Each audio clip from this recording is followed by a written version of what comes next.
हो सकता है वो एक गरीब घर में पैदा हुआ और पूरी जिंदगी उसने बहुत मेहनत करी, लेकिन उसके बाद भी एंड तक वो गरीब ही रहा। तो इसमें उसने गलती क्या करी? उसने तो बहुत मेहनत करी, बहुत हार्डवर्क किया, उसने कोशिश करी, फिर भी वो गरीब ही रहा। तो इसमें गलती क्या थी? उसने सीखने की कोशिश नहीं करी उन लोगों से जो ऑलरेडी अमीर थे या अमीर है, कि अमीर कैसे होते हैं। बस ये गलती करी और कोई गलती नहीं करी।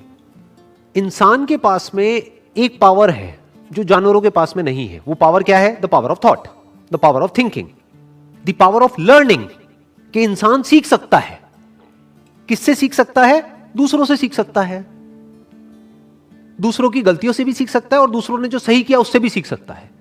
तो अगर इंसान ये ही ना करे, वो सिर्फ इतना सा ना करे, यानी कि वो सीखे नहीं और खुद ही पूरी जिंदगी सिर्फ मेहनत करता रहे, ये उसकी गलती है। क्योंकि किसी भी काम को करने के दो तरीके होते हैं। एक ये कि आप खुद गलतियां करो और उससे सीखो, जिसको आप हार्डवर्क कह सकते हो। दूसरा कि दूसरे जो गलतियां कर चुके हैं उससे आप पहले ही सीख जाओ और वो गलतियां ना करो, और जो उन्होंने सही किया वो करो। तो इसको स्मार्ट वर्क कहते हैं। अब क्यों नहीं सीखते हैं लोग? कभी सोचा है, कभी समझने की कोशिश करी है लोग ये क्यों नहीं सीखते कि अमीर कैसे होते हैं? नंबर 1, कहीं पर भी ये सिखाया नहीं जाता है। अगर कोई गरीब घर में पैदा हुआ है तो उसको ये नहीं सिखाया जाएगा कि अमीर कैसे होते हैं।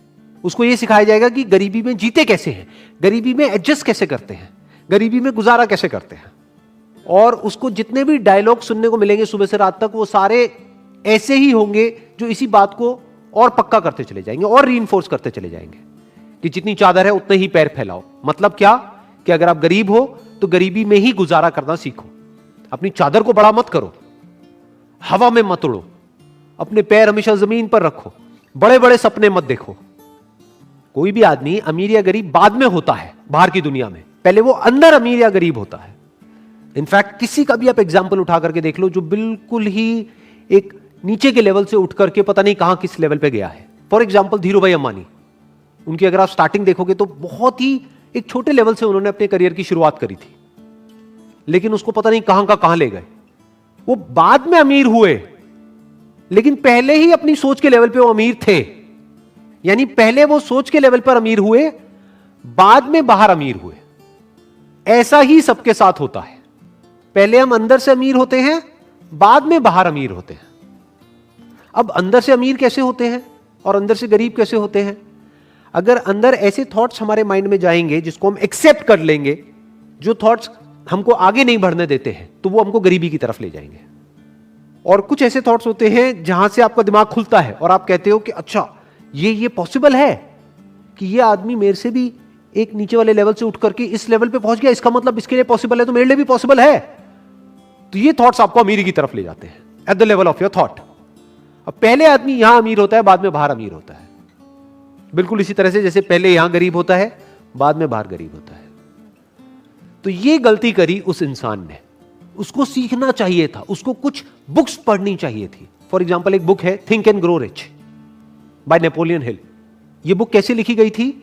आज से बहुत साल पहले लिखी गई थी। जो ऑथर है वो गए और जा करके मिले ऐसे बहुत सारे लोगों से जिन्होंने कुछ एक्स्ट्राऑर्डिनरी लाइफ में अचीव किया है, और उन सबके अंदर कुछ कॉमन ट्रेड्स को नोटिस किया, कुछ ऐसी बातें नोट करी जो हर उस इंसान में थी जो गरीब से अमीर हुआ, और वो सब जो सीखा उसको उस बुक में उतार दिया। कई साल लगे उनको ये रिसर्च करने में और ये बुक को लिखने में, और कुछ घंटे लगने थे ये बुक पढ़ने के लिए, लेकिन 99% लोग नहीं पढ़ते। ये गलती उन्होंने करी। ये जो बुक नहीं पढ़ी ये गलती करी, क्योंकि वो खुद जा करके नहीं मिल सकते उन लोगों से जिन्होंने कुछ एक्स्ट्राऑर्डिनरी अचीव किया है, क्योंकि उनके घर के अंदर भी नहीं घुसने दिया जाएगा उन लोगों को, क्योंकि अभी उन्होंने कुछ अचीव नहीं किया है। ये बात सच है।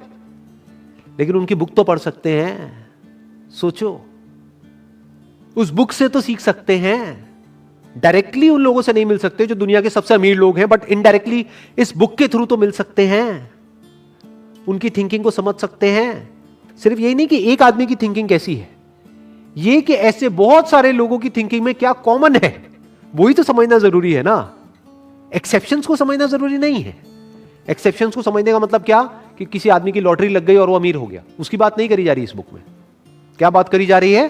बिल्कुल ही एक नीचे के लेवल से शुरू किया और पता नहीं कहां पहुंच गए, ये कहा जा रहा है उस बुक में।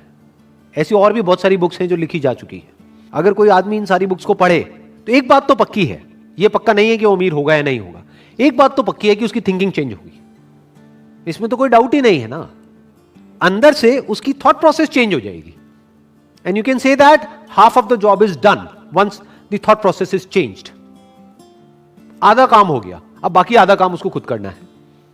यानी सिर्फ थिंकिंग से भी तो कुछ नहीं होता है ना, कि बुक को पढ़ लिया, ठीक है, थिंकिंग के लेवल पे वो पता नहीं क्या बन गया, बट प्रैक्टिकली तो एक्शंस लेने ही पड़ेंगे ना, प्रैक्टिकली रिस्क लेना पड़ेगा, प्रैक्टिकली बहुत कुछ करना पड़ेगा, वो तो उसी को करना है। बट दोनों का अपना रोल है, बिना एक के दूसरा नहीं हो सकता। नॉलेज तभी काम की है जब उसको एक्शन में लाया जाए। तो सीखा तो सही, लेकिन उसको प्रैक्टिकली लाइफ में अप्लाई नहीं किया, यह दूसरी गलती। तीसरी गलती, अप्लाई भी किया, यानी जो सीखा उसको प्रैक्टिकली अप्लाई भी किया, लेकिन जब अप्लाई किया तो नहीं सीखा कि अप्लाई कैसे करते हैं। दो चीजें सीखनी पड़ेंगी, एक थिंकिंग के लेवल पे पहले आपको अमीर होना होगा, यानी पॉसिबिलिटीज को देखना होगा। दूसरा कि प्रैक्टिकली एक काम को कैसे करते हैं, तो उसके लिए आपको अलग तरह की बुक्स चाहिए। उसमें यह बुक काम नहीं आएगी, थिंक एंड ग्रो रिच। ये बुक कहां पर काम आएगी, आपकी थिंकिंग को एक्सपैंड करने के लिए, कि अभी जो आपकी थिंकिंग में ये बैठा हुआ है, बचपन से जैसे एनवायरनमेंट में आप बड़े हुए हो कि मैं कुछ नहीं कर सकता, कि आपकी थिंकिंग में ये आने लग जाएगा कि नहीं, जब इतने लोग कर सकते हैं तो मैं भी कर सकता हूं। आपके अंदर से ये आने लग जाएगा, जो बहुत इंपॉर्टेंट है।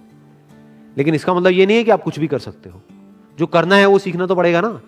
तो अब अगर प्रैक्टिकली आपको कोई काम करना है तो उसके लिए अलग तरह की बुक्स हैं। जैसे थिंक एंड ग्रो रिच आपको मार्केटिंग नहीं सिखाएगी कि मार्केटिंग कैसे करते हैं, अरे तो मार्केटिंग तो सीखो।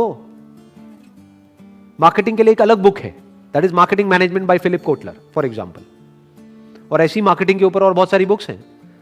तो मार्केटिंग को अलग से सीखना पड़ेगा, कि अगर आपने एक एक्स्ट्रा ऑर्डिनरी प्रोडक्ट बना भी लिया या कोई बहुत अच्छी सर्विस आप दे भी रहे हो, लेकिन किसी को पता ही नहीं है, तो क्या होगा, कोई वो प्रोडक्ट नहीं लेगा, फिर आप कहोगे मेरा बिजनेस फेल हो गया। अरे तो मार्केटिंग तो सीखो।